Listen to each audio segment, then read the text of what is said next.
Bonjour et bienvenue à l'émission La Parole vivante. Cette émission où est-ce qu'on prend la Bible et on découvre qui est Dieu et quel est son plan extraordinaire qu'il a pour nous. Aujourd'hui, on a François Fréchette avec nous. Salut François. Salut mon cher Simon. Quel plaisir encore une fois de faire des émissions et peut-être que les gens disent « Hey, je l'ai déjà vu à quelque part. Je pense que tu fais une autre émission, ça se peut-tu? » Non, c'est parce qu'ils m'ont vu chez Walmart. Non, l'heure de la bonne nouvelle qui est aussi sur le réseau V et sur Télémag. Alors oui, je fais cette émission-là depuis 1990 avec l'équipe que tu connais très bien. Alors, c'est bien évident qu'on est des proches collaborateurs. Le message qu'on a, c'est le même message, même si c'est pas la même émission. Souvent, entre les émissions, il y a comme une compétition pour les codes d'écoute puis tout ça. En fait, entre les deux émissions, c'est bien, nous, pas du tout. Les codes d'écoute, on les additionne. Oui, c'est ça. Pour nous, on est juste content qu'il y ait d'autres gens qui parlent de la parole de Dieu puis qui annoncent le salut en Jésus-Christ. Donc, que ce soit vous autres, que ce soit nous autres, on est des frères, des sœurs en Jésus-Christ. On prend la Bible et c'est ce qui nous... Oui, puis peut-être pour l'intérêt des téléspectateurs, on travaille ensemble dans d'autres contextes aussi. Alors, tu sais, c'est pas juste qu'on fait des émissions, puis après ça, bye-bye, tu sais, on se voit dans d'autres contextes, on collabore, on est plus que des amis, quoi. Exactement. Donc, François, aujourd'hui, on parle d'un sujet quand même assez spécial. Bref, pour les prochaines émissions, peux-tu peut-être introduire la saveur qu'on va apporter? Ouais. Écoute, c'est une vieille histoire que j'ai dans mon esprit. Et même pour être honnête, j'ai voulu lancer cette idée-là avec l'autre équipe de l'Heure de la bonne nouvelle. Puis ils n'ont jamais acheté mon produit. Alors moi, j'ai suggéré à votre équipe de faire un thème qui s'appelle « Vérité-mensonge ». C'est-à-dire, on va dire certaines certains énoncés. Comment? Certains énoncés. Voilà, c'est plus... je sais pas. Mais certains énoncés, effectivement, qu'on va poser la question, est-ce que cet énoncé-là est juste, est vrai? Alors, est-ce que c'est une vérité ou, en fait, c'est, à la rigueur, un mensonge? Alors, on va prendre certains thèmes comme ça pendant les quelques émissions qui vont suivre, qu'on va faire ensemble, et puis on va développer cette idée-là. Et puis, si nos téléspectateurs ont d'autres suggestions à nous faire, bien, ça va être cool pour une autre série. Absolument. Moi, on parle de ça, vérité ou mensonge. Je trouve ça impressionnant de voir comment la culture ou comment on a été élevé peut nous forcer à arriver à une conclusion, à arriver à un absolu. Je te raconte ici une petite histoire. Exemple, on fait cuire un jambon. Et mon père, lui, coupait le jambon en deux. Puis moi, quand je suis allé en appartement, je me suis marié, tout ça, ma femme, on fait cuire un jambon. Je dis, il faut couper le jambon en deux. Elle me dit, pourquoi tu coupes le jambon en deux? Fait que là, je dis, je sais pas pourquoi je coupe le jambon en deux. J'appelle, je dis, papa, pourquoi qu'on coupe le jambon en deux? Et il faut le faire, n'est-ce pas? Il dit, oui, on coupe le jambon en deux, c'est sûr, c'est sûr. Je dis, oui, mais pourquoi? Mais je sais pas. Fait qu'il appelle sa mère. Là, on est rendu au début des années 1900, où elle a appris elle aussi. Elle a dit, ben moi, je pense que j'ai vu ma mère le faire, mais on avait juste des petites cocottes. Fait que le jambon ne rentrait pas au grand complet. Donc, 100 ans plus tard, moi, je dis à ma femme, je dis non, il faut couper le jambon en deux. Et il y a beaucoup de thèmes par rapport à la religion, par rapport à Dieu, par rapport à plein de choses, où est-ce que c'est rendu la norme. Je te donne un exemple, et on va le reconnaître, on parle à des gens, disent, ouais, mais il y a un peu de vrai dans toutes les religions, n'est-ce pas? Bien, je dis oui, mais toutes les religions ont-elles raison? Est-ce que ça se peut? Il y a plein de choses qu'on peut voir, entendre. Exemple, Dieu est bon. Donc, Dieu est amour. Dieu va sauver tout le monde. Il y a plein de choses où est-ce que, il faut savoir, est-ce que c'est la Bible qui l'affirme ou est-ce que c'est juste, ça s'est perpétué ici et là? Et j'aimerais ça peut-être, je suis sûr que tu as des idées, pas des idées, des exemples à nous donner justement où est-ce qu'aujourd'hui on arrive à une place qui fait comme, on dit que c'est un absolu, mais ça ne l'est pas pantoute. Bien, écoute, je ne sais pas, il y a plein de domaines éventuellement qu'on pourrait parler. Mettons, on ne se connaît pas nos deux, là. Ouais. Et puis toi, tu penses que l'enfer, ça n'existe pas. Puis moi, je crois que l'enfer, ça existe.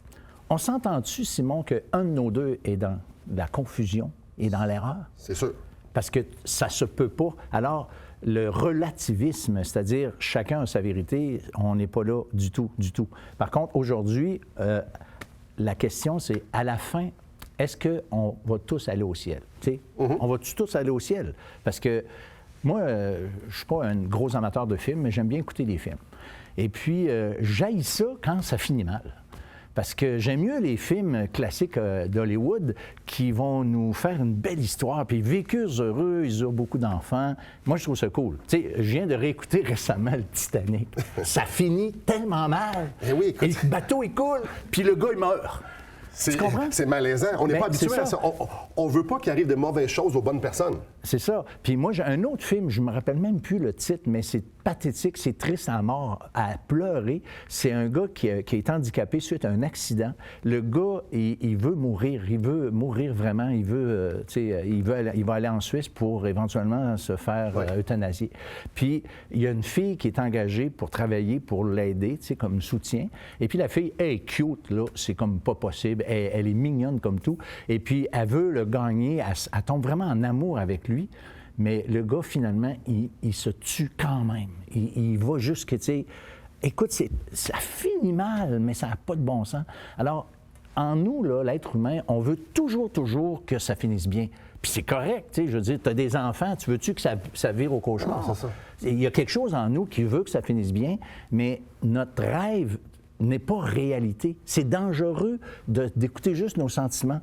Et quand on parle des vérités de la Bible, bien, il y a des choses qui nous heurtent, qui ne nous font pas nécessairement plaisir. Et c'est ça qu'on va regarder ensemble. Bien, je reprends encore ton exemple. Si je crois qu'il n'y a pas d'enfer et tu crois qu'il y a un enfer, au bout de la ligne, il y a un enfer ou il n'y en a pas, peu importe ce qu'on a cru aujourd'hui. Aussi sincère qu'on peut être et aussi convaincu qu'on peut être ici-bas, si on n'est pas convaincu c'est la bonne chose, ça n'a aucun impact. Bien, en fait, c'est ça. Ce que tu crois ne change rien à la réalité. Si tu penses qu'il fait beau dehors puis il fait une tempête, quand tu vas sortir dehors, tu vas être dans une tempête.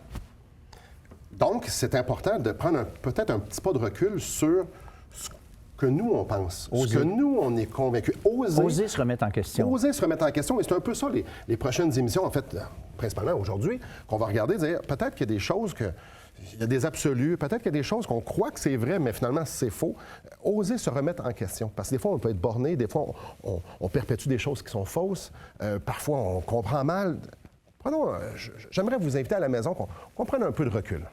Un peu de recul à dire, hey, attends un petit peu, là, c'est vrai ou c'est pas vrai? C'est-tu moi qui se fait des accroires? C'est-tu moi qui veux qu'il y ait un deuxième film au Titanic quand je sais qu'il a coulé?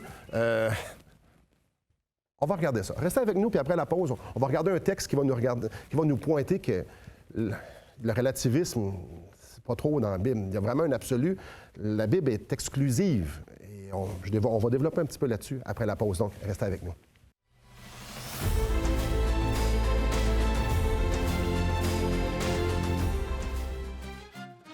C'est Simon Ouellet de l'émission La Parole vivante. Joignez-vous à moi pour un magnifique voyage en Israël. Ensemble, du 2 au 15 novembre, nous marcherons sur les traces du Seigneur Jésus. Nous ferons un tour complet des endroits clés. Nous visiterons Jérusalem, la Galilée, le lac Tibériade, Capernaum, le mont des Béatitudes, la mer Morte et sans oublier une incursion à Pétra. Ce voyage changera certainement votre compréhension des Écritures. C'est une invitation à ne pas manquer. À bientôt!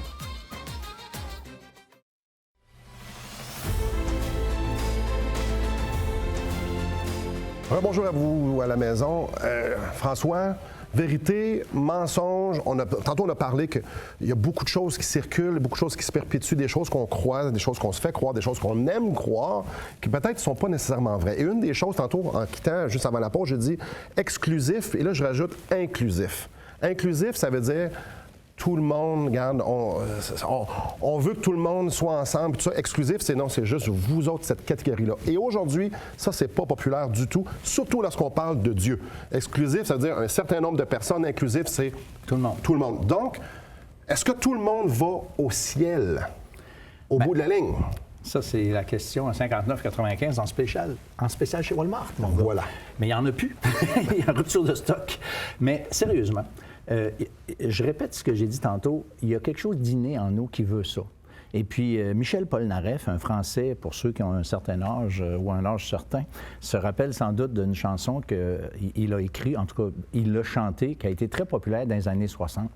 Et ça disait simplement « On ira tous au paradis ». Et puis, j'ai été sur Internet pour vérifier mon texte pour pas que je dise des Tu vas nous histoires. chanter une chanson, François? Ben oui! Alors, voici donc...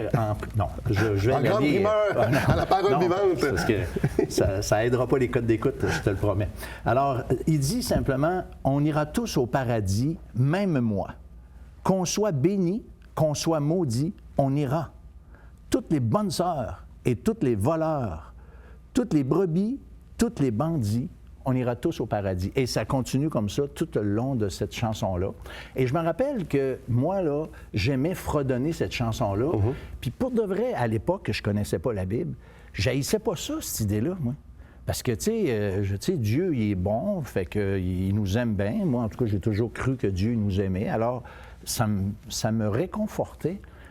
Mais je l'annonce officiellement aujourd'hui, selon ce que la Bible dit, c'est un mensonge. Ah, donc, on va aller le passage, un des passages qui entrait, puis on va un peu en discuter ensemble. Donc, j'aimerais vous inviter à la maison à tourner dans Matthieu, au chapitre 7. Je vais lire le verset 13 et 14, justement, qui vient contredire que le ciel, tout le monde va y aller, qu'on soit une bonne sœur ou un bandit, qu'on soit une bonne personne ou une mauvaise personne.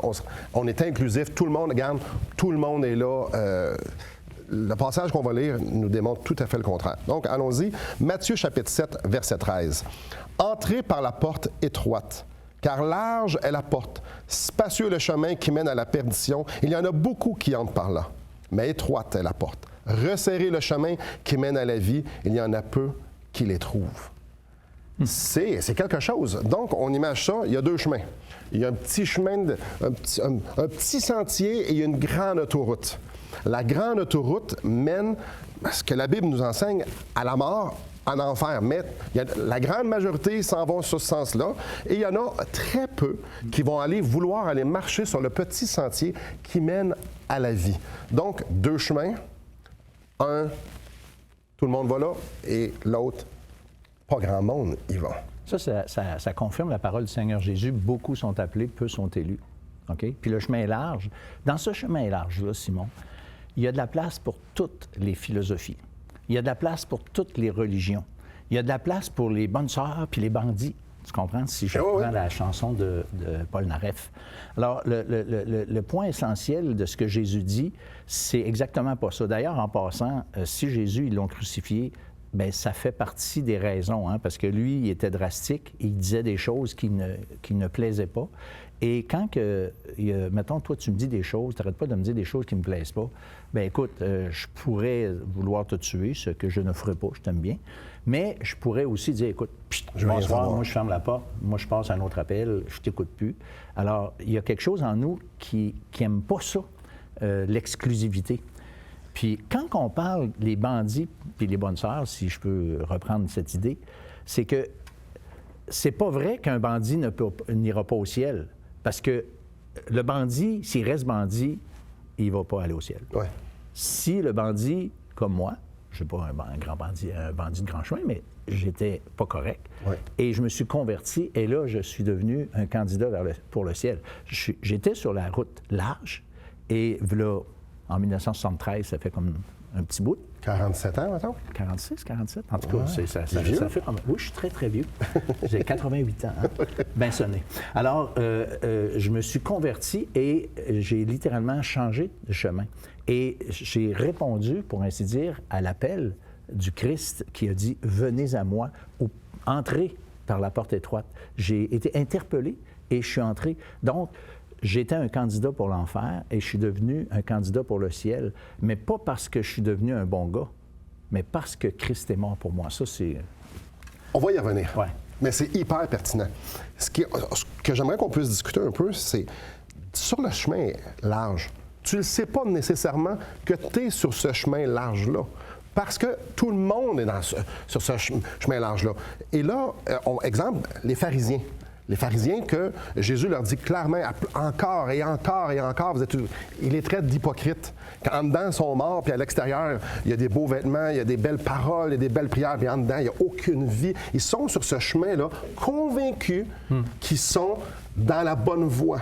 Et il y a d'autres gens, exemple, aujourd'hui, qui pourraient dire, bien, Dieu n'existe pas, tout le monde a sa propre vérité. Il y a tellement de philosophie où est-ce que, sur ce chemin-là, tu te convaincs que tu es dans la bonne voie et que tu es prêt à même à dire, bien, ça, c'est ma vérité, puis il y a peut-être d'autres vérités. Et là, ce qu'on vient de lire, puis ce que tu dis, non, Jésus, il dit, non, il y a un autre chemin.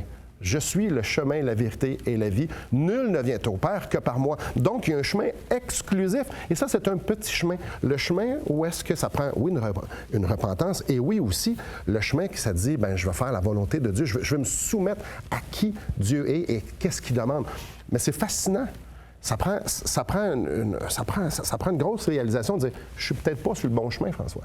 Mais qu'est-ce qu'il faut, c'est que les gens qui nous écoutent, il faut qu'ils, te dis tantôt, prendre un certain recul. C'est vraiment important qu'on dise, moi je dis pas, regarde, tout ce que tu as cru, là, foute-moi ça à la poubelle. C'est pas ça que je dis. Je dis juste, veux-tu prendre juste un recul et mettre de côté, mettre ça stand-by, là, puis reconsidérer ce que tu as toujours cru. Parce que c'est dur de faire ça. Oui, je sais, mais moi, une des choses qui m'a bouleversé quand j'ai commencé à lire la Bible, puis qu'on m'a montré des vérités dans la parole de Dieu, c'est que je croyais à certaines choses, que je pensais qu'elles étaient dans la Bible, et j'ai réalisé que c'était exactement le contraire que la Bible disait. Donc même, je vais le dire, ma religion m'avait envoyé à la mauvaise place, de telle sorte que quand j'ai commencé à lire la Bible, j'ai dit, ou je ferme puis je débarrasse la Bible, ou je remets en question ce que j'ai toujours cru puis j'examine sérieusement ce que la Bible enseigne. Et moi, je ne venais pas d'un arrière-plan religieux du tout. Moi, c'était le bonheur, c'était la joie et tout ça. Et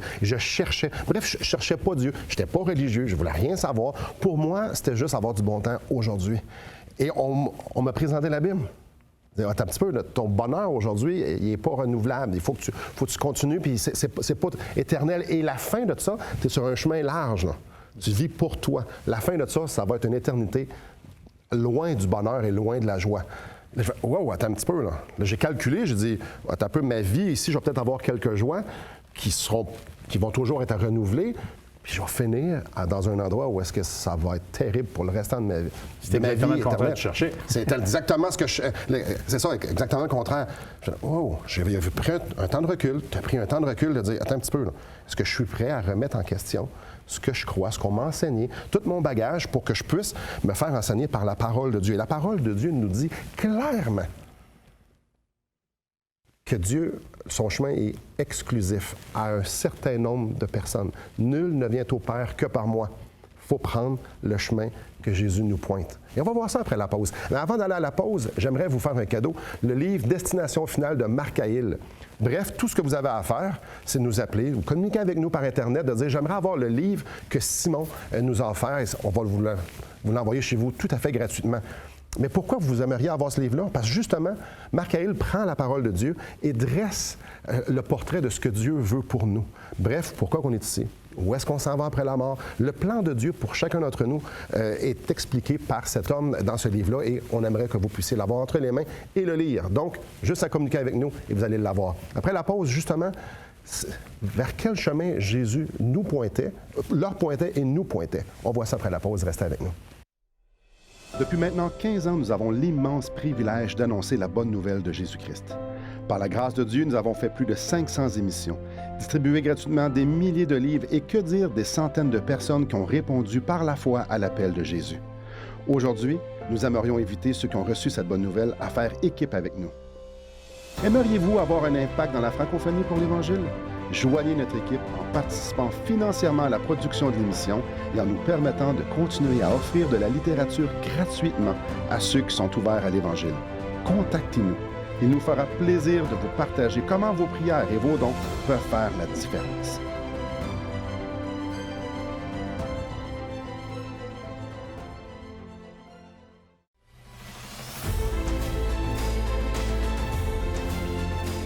Bonjour à vous. François, ici, on voit un chemin large que les gens ne savent pas nécessairement qu'ils sont sur ce chemin-là. Ils s'en vont directement en enfer. Je crois qu'il y a quelque chose de pire que d'aller en enfer. Je m'explique.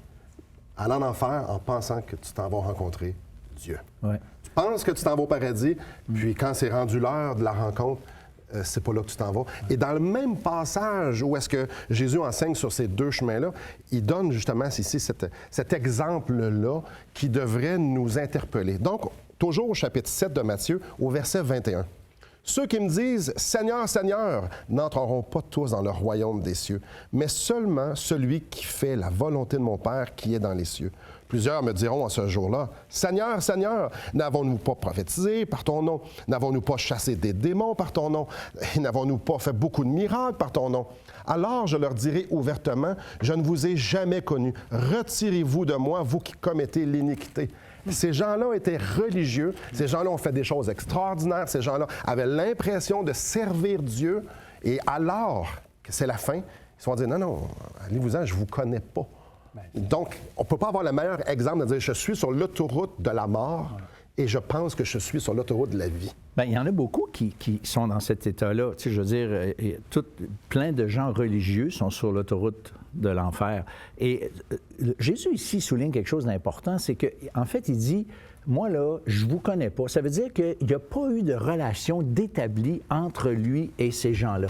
Parce que les gens, souvent, ils veulent faire leur propre religion, ou tu sais, c'est leur propre philosophie. Dans toute l'histoire du monde, on a des histoires d'idolâtrie, des gens qui se prosternaient devant des dieux, des statuettes, puis ils pensaient sérieusement qu'ils allaient être exaucés. Ils offraient même leurs enfants en sacrifice. Imagine. Oui, c'est quelque chose, ça. Ils étaient sincères, ces gens-là, mais ils étaient sincèrement dans l'erreur. Alors, Jésus, lui, il nous dit qu'il faut rétablir une relation qui a été perdue. Et à la base, quand Dieu nous a créés, Simon, on était en communion avec lui, en étroite communion avec Dieu.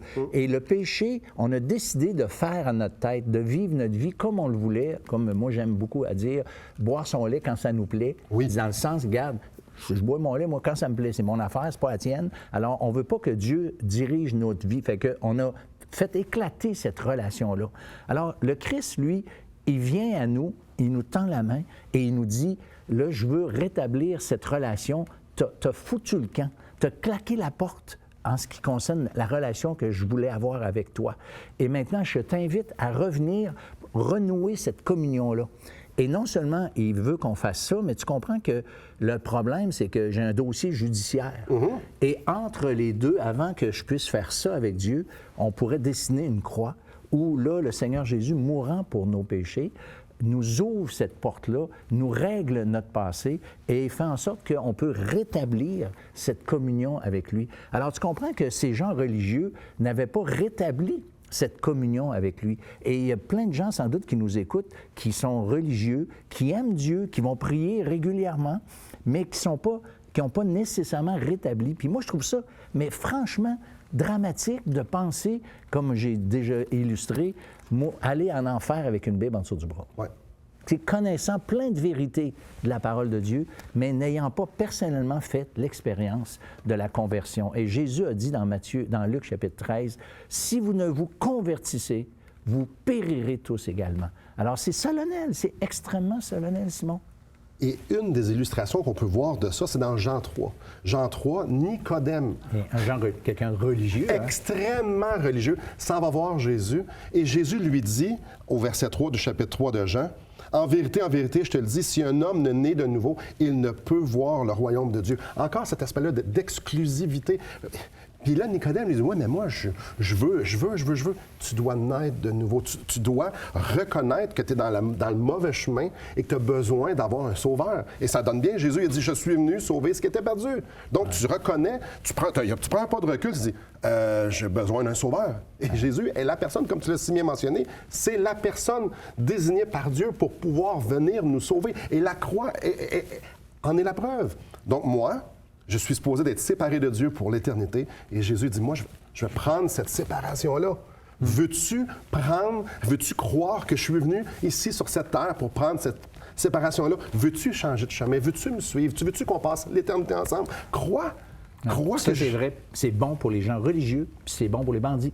C'est bon. Pour tout le monde. Ça, c'est universel. Tout le monde sont les bienvenus. Celui qui croit, ça va s'appliquer. Et j'aimerais, juste avant d'aller à la pause, qu'on puisse prendre un pas de recul à la maison, que vous puissiez, vous, individuellement, devant Dieu, dire « J'ai-tu fait ce pas-là? Est-ce que je suis perdu? Est-ce que je me suis vu, à un moment donné dans ma vie, perdu et je me suis tourné vers Jésus, qui était et qui est et qui sera pour toujours la seule solution? Est-ce que vous avez pris ce pas-là? Vous tournez vers Jésus et dire « Sauve-moi. » Je réalise que je ne me rendrai jamais avec Dieu. ou pour l'éternité. J'ai brisé cette relation-là, j'ai besoin que quelqu'un vienne payer la dette pour mon péché. Avez-vous pris un temps dans votre vie de dire, j'ai besoin d'un sauveur? Prenez la pause et après, on va continuer, on va terminer l'émission justement pour peut-être vous montrer par les Écritures comment on fait pour recevoir, comment on fait pour changer de chemin d'une façon très concrète. Restez avec nous.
Bonjour, François.